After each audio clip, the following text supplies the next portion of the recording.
nungai sih di gua. Sih payah. Sini apa bra? Koi mai radio sih, ya ada mari semai samdra dego. Pergi ya ada ada dego. Ada na surprise yang tahu nggak sih? Noman nih kain noma. Kayak mana? Yang Hele. kayak mana? Ini bentuk lak bra.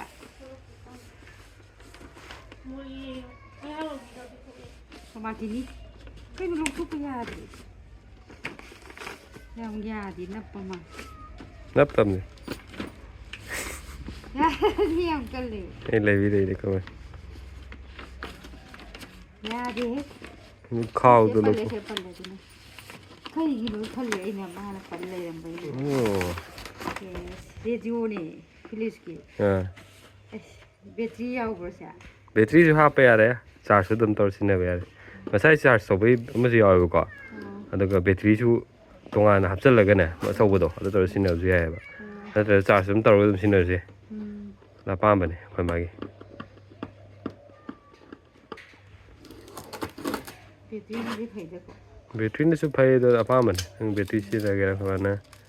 Ada ke mod cons electronic storage singa mai le le ko ne Siapa ni? moi se singa ma sama pan tan pi ne dra ne ai ngon da ti offer pi ko pal singa ma ga chatok smane yang ne da tha de ngo khang de sona kan si da tha ba ado battery ha pa se ba battery ma kha da ha to ne ba ko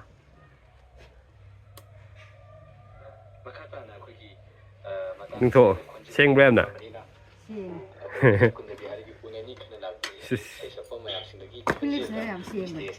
Ada kadang kan sing thọ ya nè ai on. Yang nungai sih di gua. Sih payah. Sini apa bra?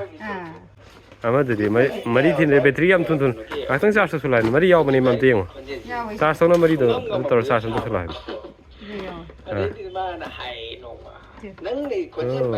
Ada tu ne. Quality nó Philips nó phải nè. Cái máy radio thay nè đi vào nghe mà Philips gì. Ada di battery ni nè. Ada mai gisi ya ini suka. Ya di. Ya ye, namjan apa? Masa mesin aku battery masaki jauh jadi nè. Tuh. Mesin apa? Ada kali gimana ya? Kau ni si battery tu untuk ningai aja nè. Si kisah. External AC aja sih, tak langsung dah deba. Kalau sudah battery hati. Oh, tu battery hati ini ni. Battery masa ni. Masa ni. Oh,